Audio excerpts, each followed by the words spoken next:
What's going on? Welcome back to the channel. I am officially a dad, which means I'm exhausted and I'm in love, and I'm gonna tell you everything that we're gonna talk about in this video, but first, I have to do jiu-jitsu.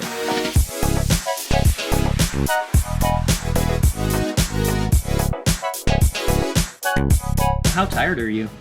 Very tired. Very tired. Getting out of bed was difficult. Was up all night. My daughter. You never know. I mean, she's great. She's been incredible, but like she was just up, like, and she wasn't screaming, crying. She was just up, and it's like, you know, making noises like blah blah blah. So, just up trying to feed her, and so she could go back to sleep. So it was a long night. Yeah.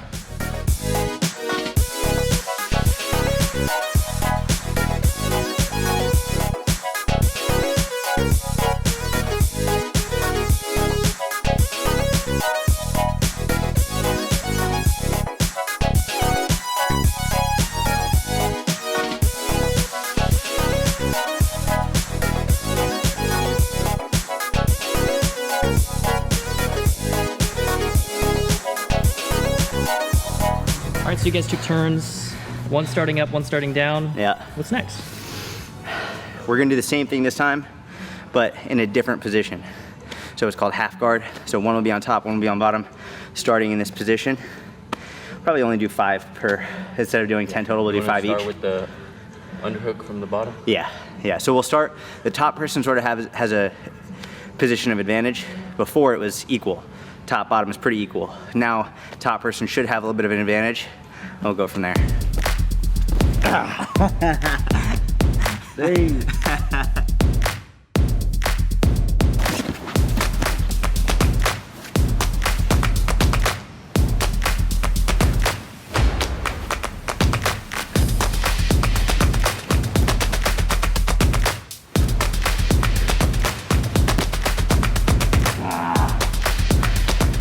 So right now we're in Alex Martin's gym, AM BJJ.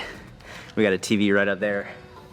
Alex is competing at Worlds today. So actually within the next few minutes, he has his first match, and we're excited to watch in between rounds over here.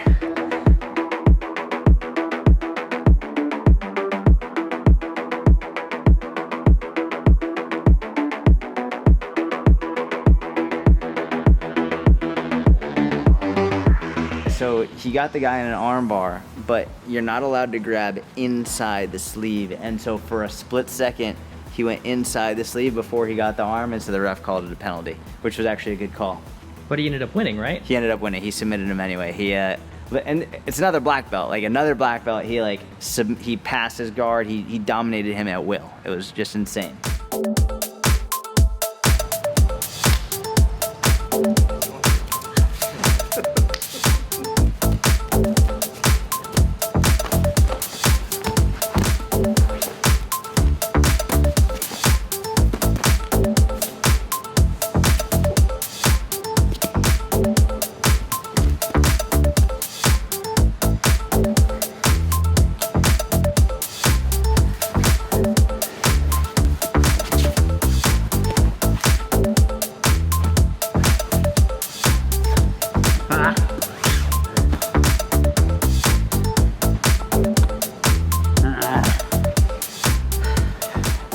I need a nap. I'm exhausted. Oh man, that was really good.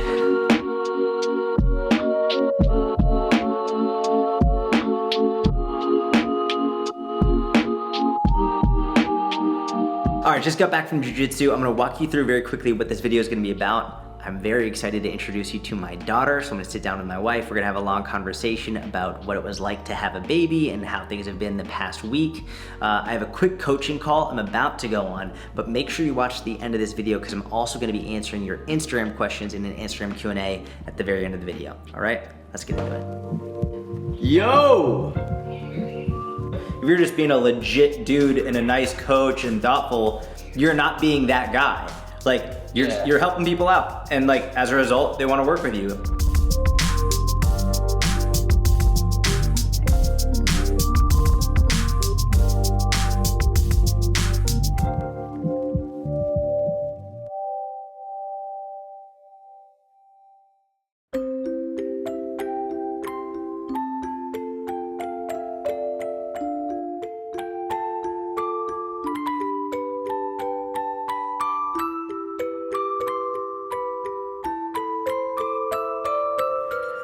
It is day 6 of being parents. Wow.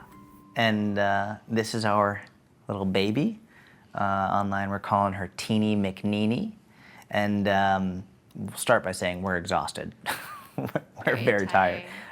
My wife, much more than me, but we're both tired. And we'll start off by sort of walking you through the whole process of how she got here. Because the last video, she wasn't here. My wife was very pregnant, but we were just waiting. We didn't know when it was going to happen. And so basically, you got to 41 weeks and 3 days pregnant. Days. Also, just so you know, she is really trying to poop right now. So if we might have to take a cut. Now, but she was.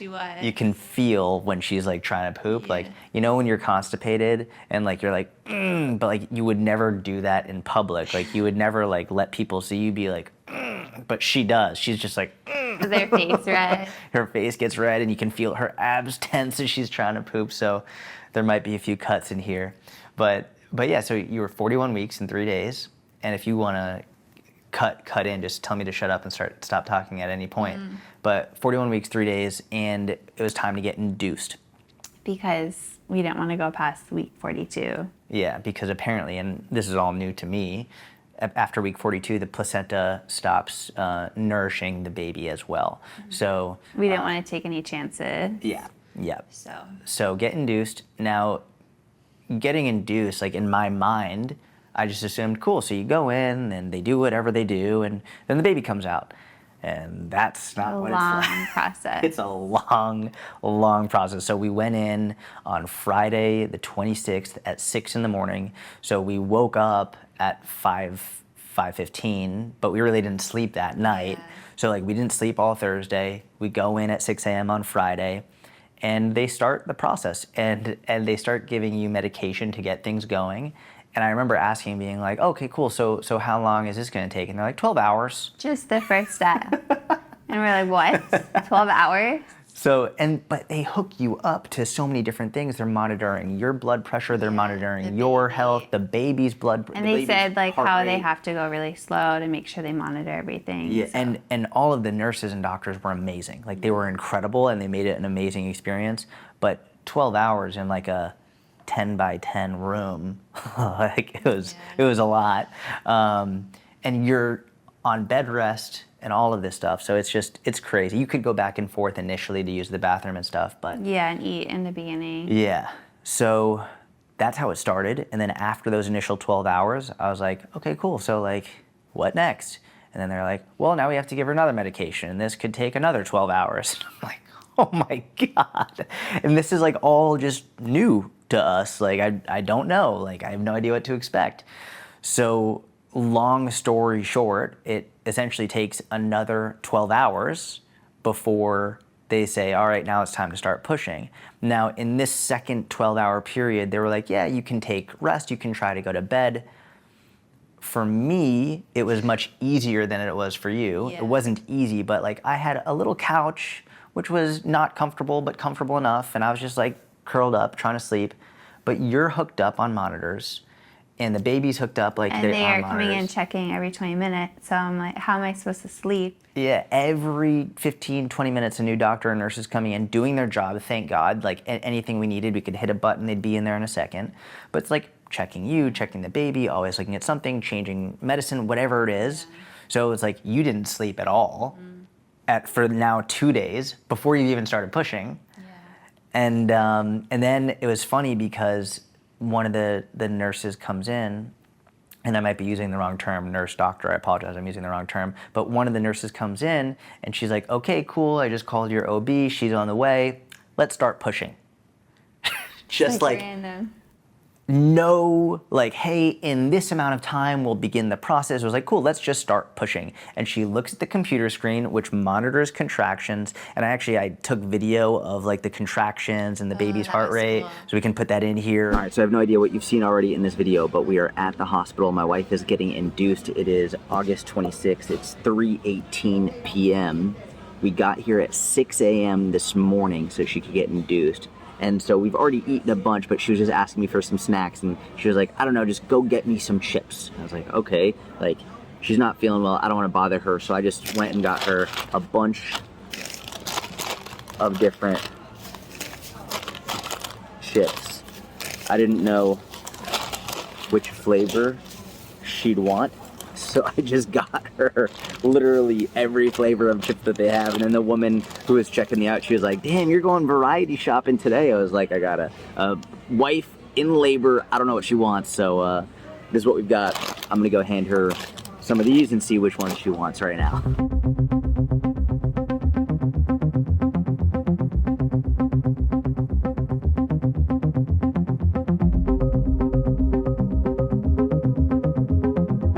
Here we go.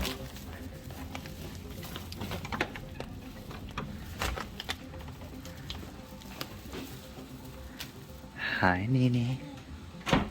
How you feeling? You're hungry? Yeah, I'm filming.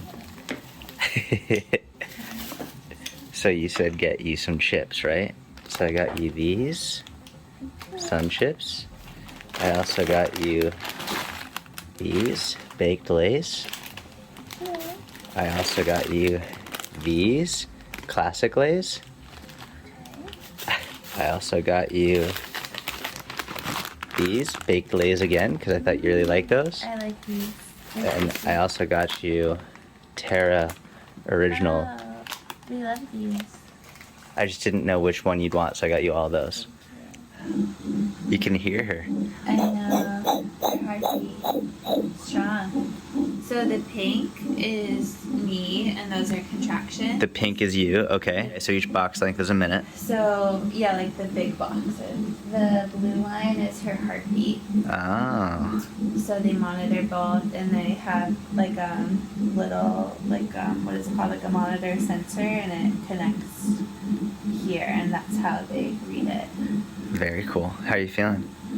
Good, I'm gonna try to sleep. I haven't slept yet. Okay. I didn't sleep much last night because we got here so early at 6. And then between like the pain and like I'm just not comfortable. Yeah. But now I'm feeling a little bit better. How are the chips? They were really good. She looks at, oh, you're having a contraction right now. Let's start pushing. And I was like, you know, I'm wearing fucking sweatpants and a t-shirt. I'm like thinking I'm supposed to be in some type of special outfit and that you're gonna get prepared. But no, let's just, and I was like, okay. And then they're like, grab her leg, grab her head, do this, do that. And I'm just like, okay. And you're like, what are you thinking in this moment? I needed your help, remember? Yeah, I remember. But like at that moment when she's like, start pushing, like what went through your head? I was just so ready to like be done with it at that point. Like get this baby out of me. So start pushing, and they instruct her on how to push, and they instruct me on like how to hold the leg, because like there's a whole technique to it where it's like you gotta crunch up and take a big breath in, and it's all during the contraction, and there's so much going into it. That's a lot. So then 2.5 hours later, To be like that. yeah, me either. It was very technical with the. Oh, and then like it's so funny just thinking back to it, like. It's making me tired. It was difficult, and so the OB, she's great, she's funny, but she was like, I think this is like about 2 hours in now, 2 hours in of pushing and just like going all out, max effort, trying to get this baby out. She's like, I think it's gonna motivate you if you can see the baby, and so they wheel out this mirror that, you know, you're lying down looking, and they put a mirror directly in front of her so they can see into, you know, the private bits. So that she's like, look, that's her head. You can see her head. And I'm just like, oh my God. I didn't like that. I was like, no. I was like, I'll just keep going. and she'd be like, look, that's your baby's head. And I was like, oh my God, that's a fuck ton of hair. And yeah, so that was it. And then pushed her out, and then I cut the umbilical cord, and they put her on your chest for skin to skin, and then we have a baby, and that was it. And then we stayed for 2 extra days, and they sent all these doctors in teaching us about lactation and all this stuff. And then we'll put a video in right now of when we were leaving the hospital. We buckled her into the little the car seat. Right, it's discharge day. It is 10:35 a.m. August 29th. We've got Teeny McNeeny. Ready? Ready? Got her all in. Look at those little chubby cheeks. Teeny McNeeny. Is she? Got her little mittens on. Well, one mitten fell off. One mitten fell off. All right, time to go home. Hey. You left something outside of the... She's like me when I sleep at night. I like want it out. Dude. Are you as tired as you expected? Are you as tired as you expected? Yes. Are you more tired than you I'm more expected? tired. I don't even know how to answer that because I'm so tired. I am more tired, like extremely tired. What has been so tiring? Do you want to explain like what has been happening? I think it would have been better, like, I'm still recovering from giving birth, and my body is still healing. It's still in shock. Like, the first night here after the hospital, I was laying in bed trying to sleep, and like my body was like shaking. Like I was getting muscle fatigue, just like from like spasms. Like spasms. You could, Like I couldn't control it. It's almost like when you have a fever, like you're like shaking and you can't control it. But I didn't have a fever. So it's just been a lot because I'm trying to let my body heal and rest. And then not only that, but learn everything new, like breastfeeding and learning our daughter and what she likes, what she doesn't like, and the schedule. It's crazy. And I know they don't have really much of a schedule, but like try to eat every 3 hours and sleep. So change diaper. One of the craziest things for me was breastfeeding. Like, it is really difficult. And I know some people, it works and it's great, but I actually think from what people I've been speaking to on social media and some doctors, like that's the minority. The vast majority of people really struggle with breastfeeding. And I mean, hey, I mean, it can be painful. It can be, you literally didn't sleep for 2 nights, and then the day she was born, we stayed in the hospital for 2 more nights, and you didn't sleep those nights either. Yeah. Because again, more doctors are coming in. Yeah. You have to feed her every 2 to 3 hours. You're learning how to breastfeed, which it's painful, it's difficult. Especially the beginning. Like, and the funny thing is, I had a number of friends and colleagues tell me like, hey, it can be really difficult to breastfeed. So it wasn't even that like I needed more people to tell me. It was just like, you don't know what you don't know. And until I saw you going through it, 4 nights no sleep, going through like learning your daughter, all of these emotions. Actually, our doctor here in Dallas that we just met for her first checkup just told us something to the effect of, don't quote me on this, but something to the effect of where when you're pregnant, especially near the end, your serotonin is at like a super high level. It's like peaked. And as soon as you give birth, it just plummets. I've cried so much these last few days, and just out of nowhere. I can count on one hand how many times I've seen you cry in our whole relationship. But from the moment you gave birth, the number of times you've cried is like exponentially more than that. But it's not sad cries. It's not like you're upset. Oftentimes, like you're like, I don't even know why. I'm just crying. Like in happy moments. Yeah. Or just random times. Or like sometimes I'll be like, hey, like I'll take the feeding, I'll bottle feed, and you'll start crying. Yeah. So like there's a lot of emotions. Very tiring and exhausting, where we hired a night nurse that has come 2 nights now, and she's been incredible. And your mom. And my mom is here. She's taking a little nap right now. I don't think she's actually sleeping, but she's right here, and it's been wonderful to have her. The night nurse has been great. She worked in the NICU for 20 years, so she's been able to really teach us how to get on a schedule, how often to do it, like how to make it as easy as possible for you, which like, again, with a baby, the majority of the responsibility falls on you because she needs you. Like biologically, physiologically, she needs you. She doesn't biologically, physiologically need me. So the onus falls on you for that, waking up. Like, and again, breastfeeding stuff, it's like, even if she's not breastfeeding like directly from your breast, you still have to get up and pump. So even if I take like the 1 a.m. shift to bottle feed her, you still have to wake up to pump, because like Every few hours. if the milk doesn't come out, then it can cause a lot of problems, mastitis and all these things that I'm just learning about now. So Or it's your supply or whatever. yeah, so it's a lot for me, but it's 10 times more for you. And so but having said all of that, like, it's also been amazing. Like, it's been, even like, though it's so exhausting. the reason we wanted to share that is because, like, it's the truth, and it's not really spoken about very much. Like, most people are just like, oh, new baby, it's just rainbows and sunshine and unicorns and it's easy. It's tough. It's very difficult, and I'm sure it will only get more difficult, but it's also been amazing. Yeah. And Snuggles, the love. yeah, she's just like, it's incredible. Sweetest, like, instead of sleeping, we'll just stare at her. Yeah. And, like, smile. You know what's funny is anytime I've heard a baby cry in my life, I just get annoyed. Like, just to be honest, like, I hear baby, I'm like, ugh. Like, I'm on a plane, baby crying, ugh, whatever it is. When she cries, I don't get annoyed. For the first time in my life, I hear a baby cry, I don't get annoyed. I'm like, how can I help? My initial, it went from being annoyed. And she doesn't cry often. She cries when she's hungry. Or she when has a she's poopy diaper. Yeah. She only cries then, which is great. But, like, when she cries, like, it has gone from ugh to how can I fix this? And I don't get annoyed about it anymore. And so, everything is 100% worth it. The exhaustion, the fatigue, it's just great. She's just this little chunky monkey, little girl. Yeah, with a lot of hair. A lot of hair. And yeah, it's amazing. It's difficult and amazing. What do you love the most about Mini Neens right now? Her little snorts, right? Oh yeah, that's what I was They're gonna so say. Cute. Every time she cries, she'll like be crying, and then out of nowhere she'll be like. Yeah. The snorts are just super cute. And her hair, we love her hair. Yeah, I don't know. I'm jealous of her hair, to be honest. So, like.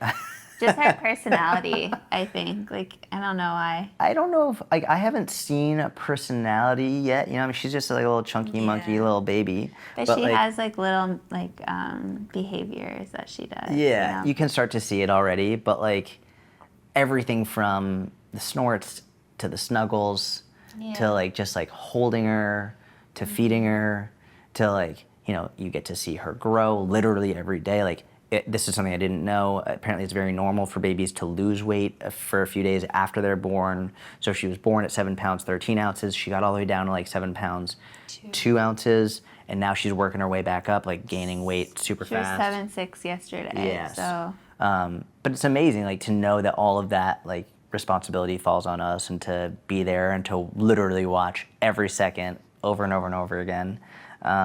And, like, the little things, like the noises she makes. Yeah, the little noises. Even, like...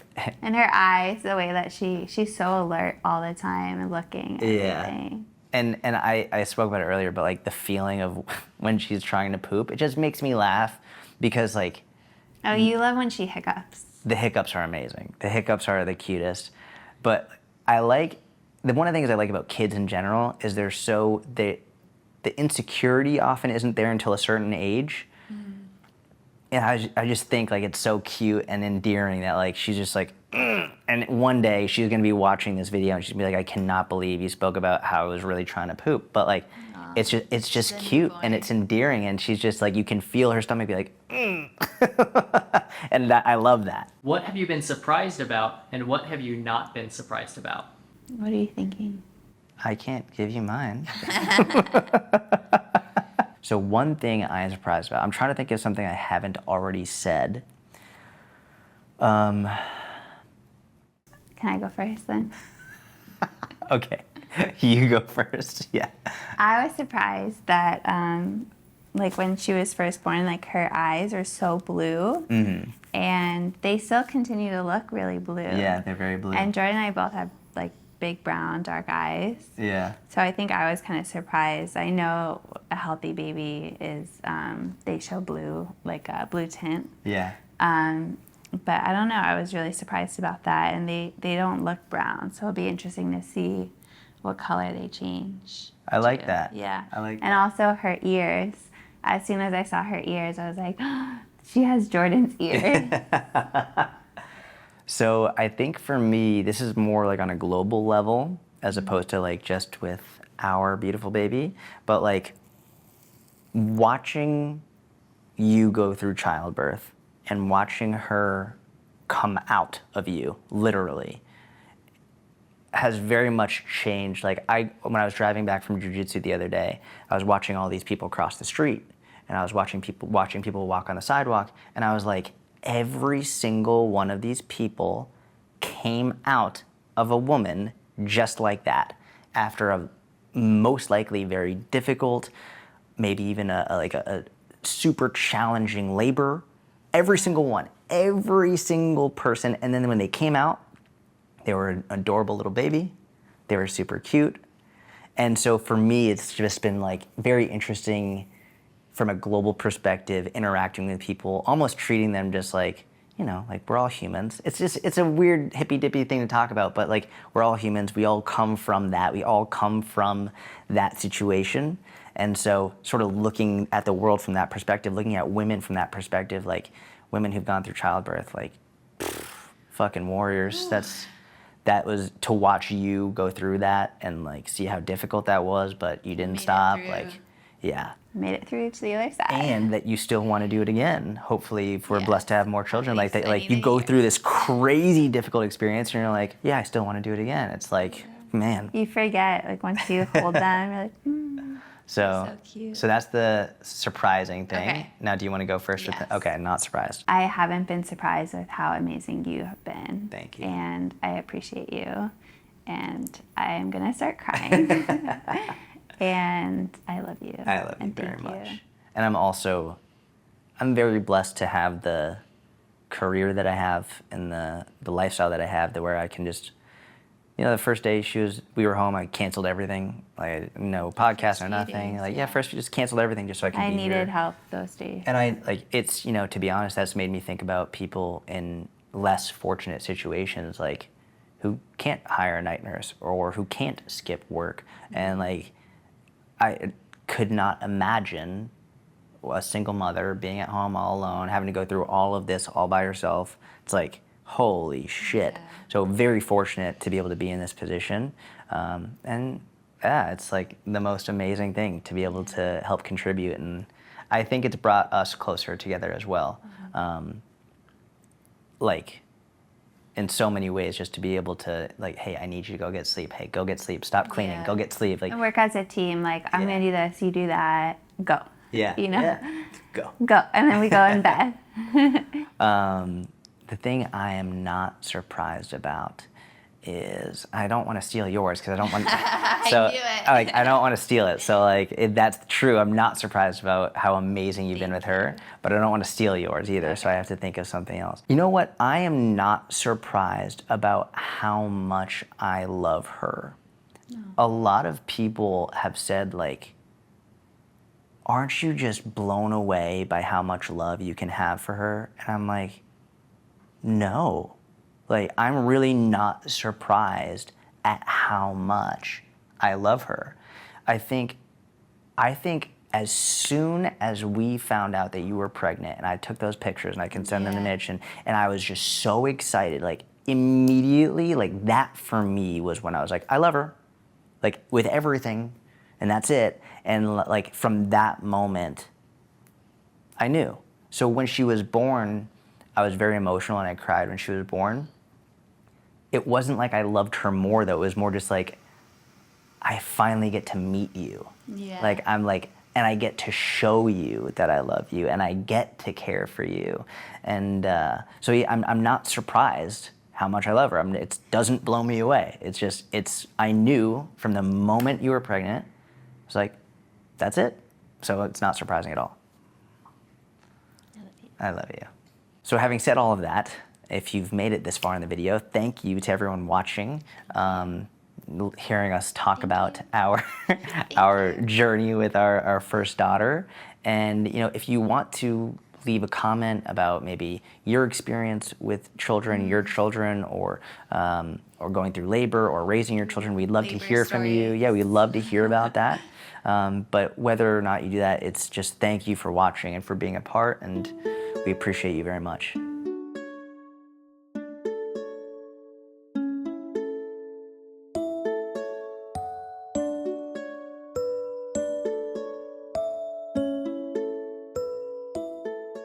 All right, so as you know, at the end of every video, I answer at least 2 questions from an Instagram Q&A. So let's get into it right now.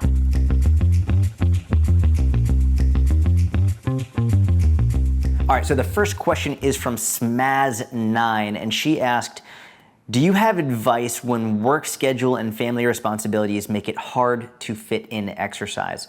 I love this question. I feel like it's very relevant to what I'm going through and to the video overall. So the reality is, I think the best way to look at this is from the perspective of you don't need to do that much in order to see tremendous results, right? A lot of people think they need to go really, really hard and for a very, very long time in order to make great progress and see tremendous results. That's not the truth. And unfortunately, what people do is they go super hard, they try and go 7 days a week as hard as they possibly can for really long workouts, but then they burn out in a week, 2 weeks, 3 weeks. And it's much better to do a little bit on a consistent basis for 3, 5, 10, 20 years than to do a lot of bit for a very short period of time. So I think the number one priority from a health perspective, we'll call it for working out, when you're a really busy parent, mother, father, whatever it is, when you're really, really busy, the number one priority should be your steps, walking every day. Now, actually, even in this video, you might have seen me walking on my walking pad while I was taking my business call. Now, this thing, I'll put the link in the description of the video if you want to get this walking pad. I just got it off of Amazon. It came ready to go right out of the box. I love it. It's a super easy way for me to get thousands of steps in every day while I'm working, while I'm on the phone.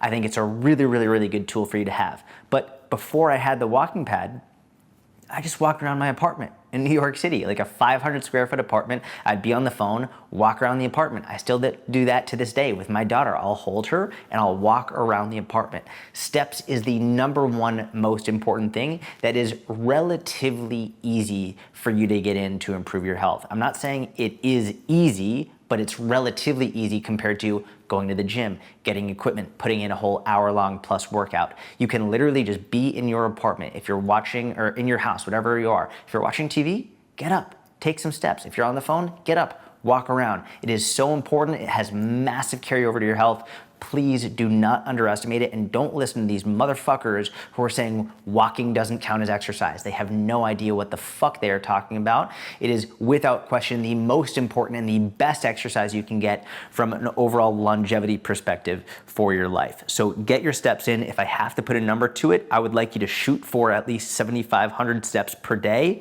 But let's say you're getting, I don't know, 1,500 steps a day right now, and that's really difficult. Try to go to 1,800 steps. That's fine. Something is better than nothing. So increasing by 300 is better than not increasing at all. So work up to 7,500 to 10,000 steps a day is a really good place. From there, a really good recommendation is something that I like called density workouts. Density workouts, I'm going to give you an example. It's a time limit workout. Okay, and they're very fun. They're really fun to do. They're very easy to do. I should rephrase that. They're not easy. They're easy to plan. They are very difficult to do, but it's very effective. So what a density workout is let's just say you put 10 minutes on the clock and you pick 3 exercises. Off the top of my head, we have goblet squats, push-ups, and planks. Okay, 3 exercises. You're gonna repeat those 3 exercises as many times as you can within 10 minutes. So maybe you have 10 goblet squats, 10 push-ups, and 30 seconds of planks. You repeat this circuit as many times as you can within a 10-minute time frame. Now you have a great workout within 10 minutes. That's not that long. You can do 10 minutes. You can absolutely fit 10 minutes in somewhere, and you can do that literally right next to your couch. Squats, push-ups, planks. You can do that literally right next to your couch. You do this, and your goal week to week is maybe for the first time you do it, you get through it 4 times. Try to get through it 5 times the next week, 6 times the week after that. And then in a month, 2 months, 3 months, maybe you can get through it 10 times. Now you're progressively overloading. You're getting stronger, you're getting more in shape, you're improving your cardiovascular performance within this very simple, very basic, very short time frame workout. So steps number 1 and density workouts number 2 are really, really good options. And shameless plug, we have all of these in the inner circle. If you're not sure where to go, what to do, what program to follow, we've got every workout you could ever need. We've got bodyweight workouts, we've got dumbbell only workouts, we've got comprehensive strength training plans. If you want to do a full on like hour workout 4 times a week, 3 times a week, we've got really comprehensive ones too. But if you don't know where to begin, go to the link in the description, join the inner circle. We've got you covered. All right, second question is from A-Free10, and she asked, if none of the watches or bands work, how do you know if you're actually in a calorie deficit? Now, brief background, I was talking my Instagram, which by the way, if you don't follow me on Instagram, you can do that here, Sciat Fitness. Follow me on Instagram. I do a ton of Q&As, post a lot of new content. Anyway, I was talking about how things like my Garmin or Apple Watches or Fitbits or Whoops, or whatever it is, how they're not accurate for tracking how many calories you burn. And a lot of people got confused. They're like, well, number one, why do you wear that if it's not accurate? Number two is, if it's not accurate, how do you know how many calories you're burning so you can actually be in a calorie deficit? Number one is, I love my Garmin, and there are many things it's accurate for, helping me track my heart rate, helping me track my performance measurements. It is not accurate for tracking how many calories I burn. I don't even look at the number. One of the settings is you can actually look at how many calories you burn on the front-facing screen. I removed it. I don't care. It is irrelevant.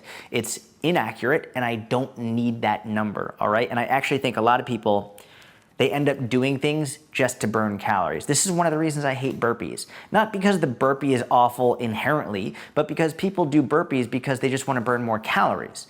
When the goal is just to burn more calories, you do stupid shit. You're not trying to get stronger, you're not trying to improve your performance, you just do extra things for the sole purpose of burning more calories to try and make yourself feel better, which actually ends up making you feel worse, right? So I'm not a big fan of that. Now, in terms of how do you know how many calories you're burning, or how do you know if you're actually in a calorie deficit? This is a really, really good question. So I'll start by saying this. If you follow my equation for figuring out what your calorie deficit should be, I'll put a link to my calorie calculator in the description of this video. It's here on YouTube. It's 100% free. I have an entire video explaining how to figure out how many calories you should eat. Once you figure that out, you're good. Once you know how many calories you need to eat, you're set. You don't need to worry about how many calories you're burning. Once you know how many calories you need to eat, all you need to focus on is, how many calories am I taking in? That's it. That's the main number that you can control. You can't control necessarily how many calories you burn, and every day you're going to be burning a different number of calories. But as long as you're eating the right number of calories, you don't need to worry about focusing on how many calories you're burning. It's essentially irrelevant. It's adding more numbers into the equation that you don't need. Here's what I want you to focus on. Number one, how many calories you're eating, and number two is your markers of progress. Now, there are different markers of progress. The number one marker is your weight. Now, I'm not saying look at your weight from a Monday to Tuesday perspective, from an August 1st to August 2nd perspective, but from August 1st to September 1st, from August 2nd to September 2nd, from September 1st to October 1st, right? On a month-to-month basis, is your weight trending down? Well, if it is, then you're in a calorie deficit. It's working, simple as that. If you're following my calorie calculator, link in the show notes, and your weight is trending down, cool, it's working. You don't need to focus on how many calories you're burning. It's fucking irrelevant. Hit your calories, look at your weight over time.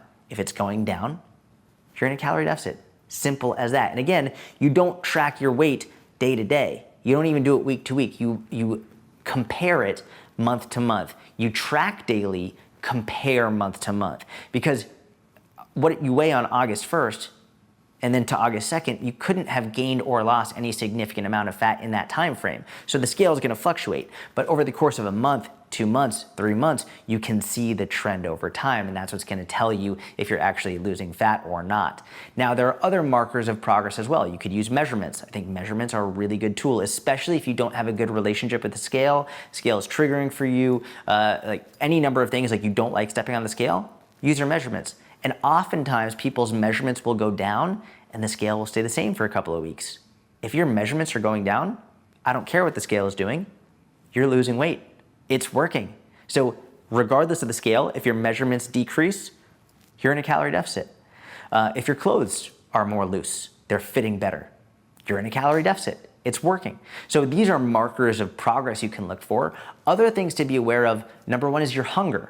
If you notice that you're getting a little bit more hungry, you're probably in a calorie deficit. One of the things I used to ask my clients was, if let's say someone was saying like they're not really losing weight, they're not losing, their measurements are not going down, their clothes are not fitting better, one of the questions I would ask them, I'd be like, hey, On a scale of 1 to 10, how is your hunger?